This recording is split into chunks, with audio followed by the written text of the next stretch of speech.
Well, after what happened on the Street Glide the last time I rode it. You ain't never gonna believe this one. Look at this crap. Yeah, it freaking broke. I went to adjust it and it just snapped on me, so now it's handheld. It was time to order some new parts. Welcome back to the channel, my friends. Today we're gonna take a look at some mounts for cameras on your Harley Street Glide. And this will work for any of the Batwing fairing bikes and probably a bunch of other ones, so I'll just generically call it motorcycle mounts. Anyway, I hope you're having a great day. Let's take a look at what I bought, because I bought a whole bunch of stuff, because when I go to buy something, it's like, sometimes you don't know which one to buy, and we're gonna compare and contrast everything that I did get. So let's take a look at that. But before we do, this is the old clamp. This is a new double ball arm mount. This is the old ball, and this is the old selfie stick. And if I zoom out, we've got twice as much. Yes, I got RAM mounts for all this stuff and a new Insta360 selfie stick. So we're gonna look at the differences between the old and new. And since I couldn't find it new from Insta360, I got their new version 2 of the motorcycle bundle kit. So yeah, quite a bit. And we're not talking about the helmet stuff today because helmet stuff is helmet stuff. And I haven't changed these mounts in years. So this is gonna be interesting, I hope. Anyway, the old selfie stick says designed for bullet time on it. I couldn't find the bullet time on their website, but you can see it's got little indentations in here. Yeah, you can see it right there. There they are, bing, bing, bing. And that's what keeps it from rotating. Look at this, 2 fingers. And you can collapse it, so it doesn't take a lot of pressure to collapse and extend it. The new one just says Insta360 on it and requires quite a bit more force. It's the same length and everything, but it's a little bit more rigid and it doesn't have those indentations on it. As I rotate it, you can't see them. And like I said, a lot more force. So maybe this will hold up the weight of that Nikon. Can I raise you up a little bit? There we go. I think it fell. I think it was here and it slid down. I don't know. Yeah, it is sliding down. Look at that. It's got to be up here. Yeah. It's a little bit of extra weight on top of the selfie stick that I normally have my Hero 10 on. Moving on to the ball. This is the I don't know what it's called. I remember I said it in a video. And this is the ram ball that has a tightening screw in the bottom of it. Whatever. It's not solid, but it has a better grip. You can see there they both have the 1/4 thread screw. Whatever. I did buy 2-length RAM double ball arm mounts. They're basically the same, spring-loaded and all that, but one's shorter. And I'm hoping to get a slightly lower camera positioning for my handlebar camera so that my camera angle is right where I want it. So a little bit about the camera angle. This is for the handlebar camera, like I said, but I like to have it kind of high, not above the windshield on my bike, but also not too low, because if you have it too low, like I did with the Jaws clamp, as you're looking at now, it was just looking down too much away from the road, which is what I need to be paying attention to, not some silly little camera that's watching me wildly gesture. And then we have the clamps. You can see the RAM one is a little bit longer than the OSA Pro one. It says OSA Pro somewhere on it. MRUP and all that. Yeah, there it is, OSA Pro. You can see it says it right there. Whereas this one is patented RAM. Yeah, ooh, good stuff. Look, the RAM one is a little bit taller. It wants to be a baller. If it had a girl, it would call her. But it's mostly in the length here. And then, yeah, they're pretty even, and I already dinged it up. Dropping it. But RAM is supposed to have a great reputation, and honestly, when the double ball arm mount from my Insta360 kit exploded in traffic, I wasn't quite sure that the rust and the salt and the water and the air and everything else that had been in and around it and the heat and cold for 2 or 3 years, whatever it was, wasn't sure that the Insta360 other parts weren't going to fail as well. So I got the RAM replacement double ball arm, and I can use this for a backup camera or a backup to the main thing, or an extra camera if I want to record with 3 or 4 cameras at once and have very secure mounting, because that's something I like. The Jaws clamp from GoPro is nice, but it wobbles a lot. Anyway, let's move on to the Insta360 motorcycle kit. It comes in a fancy box. Price-wise, the Insta360 kit, $50. This ram clamp by itself is $40. So I think this is an opportunity for you get what you pay for. But opening the box, it comes in a nice little sleeve here. And then you've got a bunch of tools and stuff with it. So we've got our Allen key, and we've got 1, 2, 3 bolts or screws. You've got a 3-fingered mount and 2 2-fingered mounts. And these have a screw on the bottom of them so that you can screw onto stuff. And then we've got the 3-finger base plates that'll stick on stuff. And then the clamp. This is why I bought this. I originally thought that this clamp was going to be lower profile than the Ram one, but it's a little bit bigger, but it also has the threaded screw on it, so it negates the double ball arm mount. So set up the way I like it on my bike. This one, this Insta360 version 2, can be adjusted to be a lot shorter than this. Kind of like that. Now they should be pretty equal. So now let's go put some of this stuff on the bike and see what we see. So I've installed the Insta360 mount there and the Ram mount there, and right off the bat you can tell they are virtually identical. I've tilted my camera to compensate for the horizon.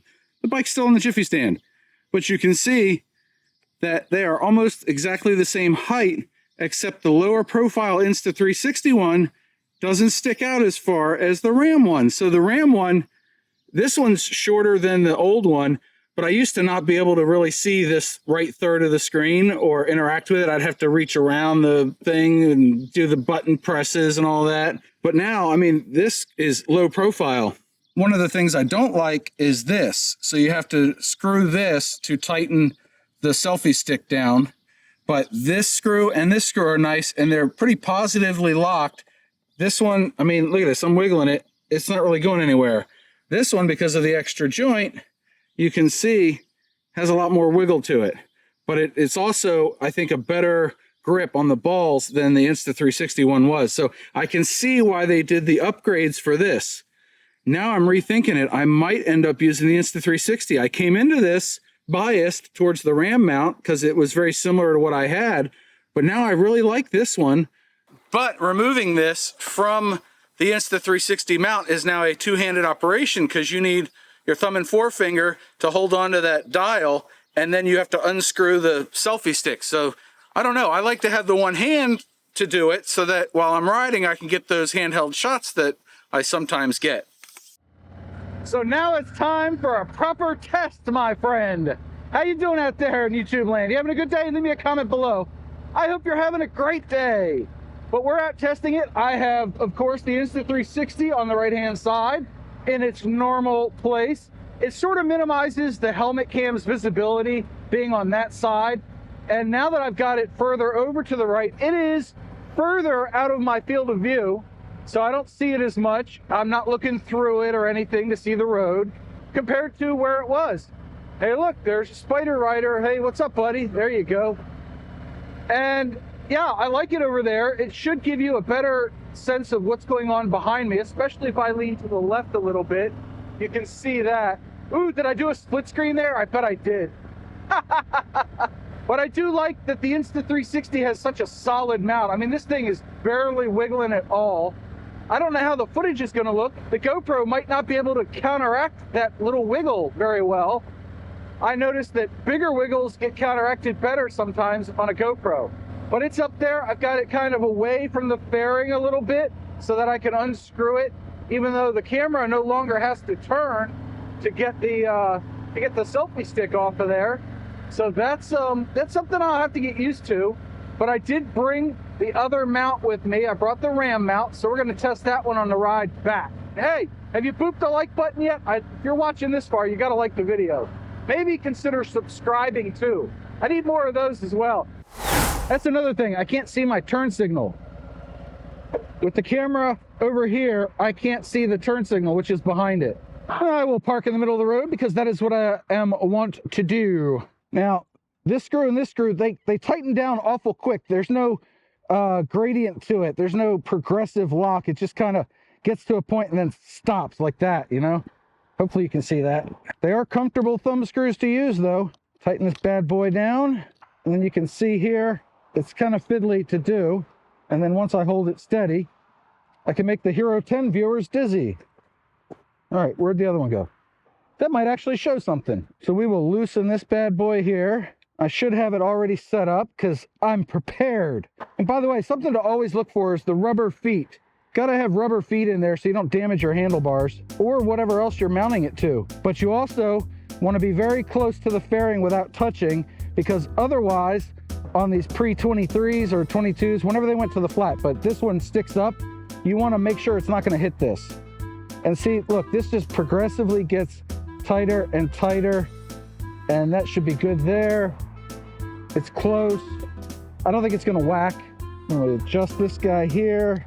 We're going to need a little bit more adjustment. There we go. I like to keep about 2 finger widths away from the fairing here. So if it's 2 finger widths away, that's about there. We'll tighten this down here, screw it on. It gives you clearance to screw the camera on. And now it's in place. I gotta do that. And then bingo, bango, bongo. Yeah. Oh, that gets tight too, huh? Yep, there, that's as tight as it's gonna get. See how it wobbles? Yeah, we're gonna see how that holds up. Yeah, that's as good as we're gonna get. And this one, unlike the old Insta360 selfie stick, this one has very little in the way of side to side. The other one kind of rotated in itself too much. So we'll angle that up ever so slightly. That camera angle looks pretty good. It's a little to the side here, a little less over here. That's fine, no big deal. Well, let's go. And right off the bat, I can see all my gauges again. I couldn't see the tacho before, but now I can. It's between the voltmeter and the tacho. I couldn't see when I was getting close to redline, had to listen for it, which all good motorcyclists should do. And I can actually see the info button and the power button for the radio. So I can sort of see those. That's much better. I think I rather like this one. Oh, let's go before that guy gets up here. So now how does the footage look since we're on the RAM mount? Yeah, does it look better or worse? I am very curious to find out once I get all this footage into editing. I say all this footage like it's a whole lot. This is nothing compared to what I'm used to. Still, the camera is below the top of the windshield, which is good. I will want to angle that ever so slightly back towards me though. I don't like it pointed off to the side that much. As much as I want to show you what's going on behind me, I'm a narcissist. I want to show you me. Yeah, look, now I'm in front of the camera. Oh, there's nobody there. You don't have to stop, you goober. You know, somebody's going to get rear-ended over here one of these days because they stop. It says for bikes and people in the crosswalk. There was nobody in the crosswalk. You have people like that where you live, just stop willy-nilly for every little thing. I really wish drivers, and this goes for riders too, but mostly four-wheel drivers, I really wish they'd pay attention to what they were doing. Says the guy looking into a camera while he's riding a motorbike. I know, it's hypocritical, but it's still valid. I still have a point, and it's not just the one on top of my head. Boy, that thing wobbles, doesn't it? Oh, I went over that bump, and I'm gonna go over another one here shortly. It wobbles like a son of a gun. Here's the next one. Yeah, well, good gracious. I don't remember the old one wobbling that much. How's the footage here at idle? The camera's wobbling all over the frickin' place. And for a bonus test, on a completely different day, I have attached a longer arm to my selfie stick. So now we're gonna run and test this. So remember earlier I said I bought 2 different RAM mounts, or ball arm mounts, whatever they're called. Yeah, well, I've got the longer one on now, and I can already tell that this footage is not as shaky as it was before. My apologies for anybody who didn't take a Dramamine before watching that. I prefer a much more solid mount, I really do. And this one seems to be much better. So I think this is the one I'm gonna be running with for a while. Now I'm gonna go record another video for the channel. Whoa, I forgot how fast I was going. Go through the corner. Clean the bike, John. Whee, nice and easy, look at that. Oh, what a beautiful thing. Anyway, let's go wrap this up. So those are the 3 mounts. We tested them, we looked at them, we got everything configured right. Now you should have an easy way to mount a GoPro or other action camera on your Harley or other motorcycles, basically anything with a bar, right? But we tested out 3 today, or 3, however you prefer to do it. Which one did you think did the best? Was it the RAM short arm, RAM long arm, or the Insta360? after spending hours agonizing and pixel peeping the footage. It's a technical term. It means I looked closely. I've come to the realization that the worst was actually the short ram mount, but it cleared the way so I could see my infotainment screen. Then the long ram mount had much more stability, which I really wasn't expecting. It defies logic to me, but it does kind of block a little bit of that infotainment screen. The best one is actually the Insta360 mount, which I really wasn't expecting, but that's pretty cool. I have been using the long arm mount for a couple of weeks, so I think I'm going to switch things up and go with the Insta360 for a while, which will preclude me from doing any handheld shenanigans. I know there's a keyboard commando or 3 out there that are already furiously typing away, "You should be riding the bike, you shouldn't be doing handheld stuff." Look, I get it, I understand it, it's not for everybody. It's a risk I'm willing to take, and I don't recommend anybody else does it, but maybe it'll just keep my mind focused on motorcycling. Wouldn't that be nice? Anyway, I hope you enjoyed this video. As always, there are a ton of Amazon affiliate links for everything we looked at in the video description below, if I could speak. And if you like the video, boop the like button for me. I do appreciate it. Please consider subscribing, and I'll see you guys in the next video. You can watch this one next, and remember your 2 mantras. 1, you have a 100% track record of making it through a bad day, and 2, do something nice for yourself every day. John out.